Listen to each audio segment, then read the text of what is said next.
Avec l'agence, on a bossé sur des centaines de campagnes marketing et on a trouvé un point commun entre toutes les campagnes qui performent et que non pas forcément les campagnes qui peinent à décoller. C'est un exercice qui est simple, qu'on intègre systématiquement en interne, c'est le signal planning ou alors en clair c'est la cartographie du parcours client. Parce qu'il y a beaucoup de stratégies médias qui se résument à dire on va mettre 70% du budget sur Google, 30% sur Meta, etc.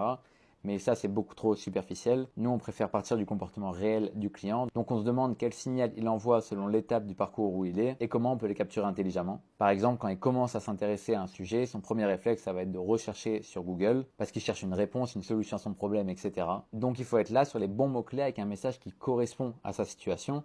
Parce que typiquement, à ce moment-là, il n'est pas encore prêt à acheter. Donc, il faut le guider vers un futur achat. Ensuite, il peut tomber sur un article sur Discover ou alors rechercher une vidéo ou un tuto sur YouTube pour creuser un peu le sujet. Là, on va toucher avec du contenu éducatif, inspirant, divertissant, etc. En tout cas, quelque chose qui nourrit sa réflexion. Et ensuite, ça va un peu lui sortir de la tête et il va passer sur Instagram, Facebook, sans trop y penser. Il va juste scroller. Et c'est là où il va falloir renforcer la confiance et lui montrer que réellement, ça serait utile et qu'il a intérêt à pas passer à autre chose avant d'avoir commandé votre produit ou votre service. Donc ça, c'est un exemple, mais c'est pour vous montrer à quoi ressemblent des signaux d'audience selon le parcours d'achat. Et quand on les cartographie et qu'on comprend pourquoi certains signaux arrivent à tel moment du processus de réflexion du client, on peut construire des campagnes beaucoup plus intelligentes, cohérentes et surtout rentables et performantes, c'est ce qui nous intéresse réellement. Et donc on n'a plus besoin d'être partout, on a juste besoin d'être au bon endroit, au bon moment. Et pour l'utilisateur, lui aura l'impression qu'on est partout pour le coup, sauf que ça nous aura coûté beaucoup moins cher.